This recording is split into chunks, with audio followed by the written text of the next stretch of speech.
Hi friends, please subscribe to Amravati Media and press the bell icon for more latest updates. జగన్లో ఇంకా అదే నమ్మకం ఉందా?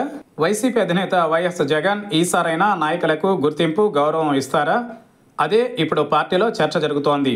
గత 5 ఏళ్ల పాటు అధికారంలో ఉన్నప్పుడు జగన్ నాయకులకు ప్రజల్లో గౌరవం లేకుండా చేసి పారేశారు. వాలంటీర్లను తెచ్చిపెట్టి ఎమ్మెల్యేలను ఉత్సవ విగ్రహాలుగా నిలబెట్టారు. ఏ పని కావాలన్నా వాలంటీర్లే ఉండడంతో ఎమ్మెల్యేలతో పని లేకుండా పోయింది.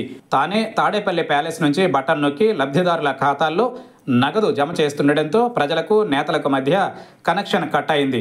జగన్ తనను చూసి జనం ఓటేయాలన్న అత్యాశతో ఎమ్మెల్యేలను గత 5 ఏళ్ల పాటు నొక్కిపెట్టారు. అదే ఆయన ఓటమికి కారణమైంది.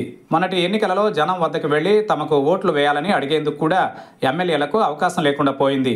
జగన్ను చూసి ఓటేయాలని అనుకున్నప్పటికీ అంతకు మించి చంద్రబాబు ఎన్నికల హామీలు ఇవ్వడంతో జనం అటువైపు చూశారు. అయినా 40% ఓటు బ్యాంక్ వైసీపీకి వచ్చింది. ఇదే సమయంలో వైసీపీ ఎమ్మెల్యేలు తమ సొంత బలంతో ఒక్క చోట కూడా గెలవలేకపోయారు. ఎమ్మెల్యేల ప్రమేయం ఉన్న కార్యకర్తలతో సంబంధాలున్నా ఇంత పార్టీకి డ్యామేజీ జరిగి ఉండేది కాదన్న విశ్లేషణలు వినపడుతున్నాయి.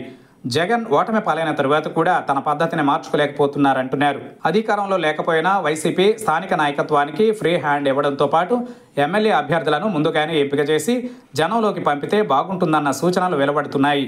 అలా జరగకుండా తాను పాదయాత్రతో మళ్లీ వైసీపీని అధికారంలోకి తేవాలని భావిస్తే మాత్రం మరోసారి భంగపాటు తప్పదన్న కామెంట్స్ వినపడుతున్నాయి. నియోజకవర్గాలలో ఇన్ఛార్జీల నియామకానికి కూడా జగన్ ఆసక్తి చూపడం లేదంటే ఆయన ఇంకా తన ఫోటోను నమ్ముకుని ఎన్నికలకు వెళ్లాలని భావిస్తున్నట్లుంది. అదే జరిగితే ఈసారి ఎన్నికల్లోనూ అరకొర సీట్లు వస్తాయని చెబుతున్నారు. జగన్ తాను మారారని చెబుతున్నప్పటికీ చేతల్లో మాత్రం కనిపించడం లేదన్నది వైసీపీ నేతల నుంచి వినిపిస్తున్న టాక్. మరి జగన్ ఇకనైనా మారి నాయకులకు గౌరవం కల్పిస్తేనే అధికారం అందుకునే అవకాశాలు ఉంటాయంటున్నారు.